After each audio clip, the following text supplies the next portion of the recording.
কেতিয়াবা বিয়াৰ শব্দটো শুনিলে ভয় লাগি উঠে, যেন মোক সকলোৰ পৰাই নিলগত লৈ যাব। মোৰ জন্মগ্ৰহণ কৰা ঘৰখনৰ পৰা, মোৰ মা, মোৰ পৰিয়াল, মোৰ সকলো প্ৰিয় মাজৰ পৰা যেন কাঢ়ি লৈ যাব। মাজে সময়ে বুকুত বৰকৈ কিছুমান কথাই বিন্ধে, অকল মোৰেই নে আৰু কিছুমানৰ ইয়া নাজানো। কেতিয়াবা মনলৈ আহে যে যিখন ঘৰত মই জন্মৰ পৰা ৰাতিপুৱা দেখিছোঁ, এইখন ঘৰৰ পৰা এদিন বহু নিলগত একেই সূৰ্য দেখিম।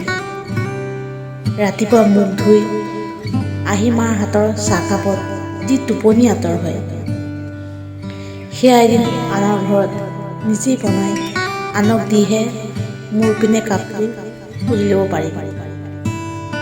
যিখন ঘৰত বিচনাৰ স্বৰ্গ পাওঁ, মন গ'লেই মোবাইলটো লৈ শুই যাওঁ।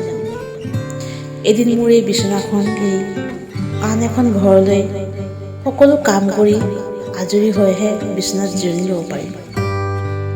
মই সৰুৰ পৰাই সজোৱা ঘৰখনৰ লগতে ঘৰৰ প্ৰতিটো সৰু বস্তু বাহানি সকলো এৰি যাব লগা কথাখিনি ভাবিলে যেন মোৰ দুচকুৰ বুৱতী ধাৰ লয়।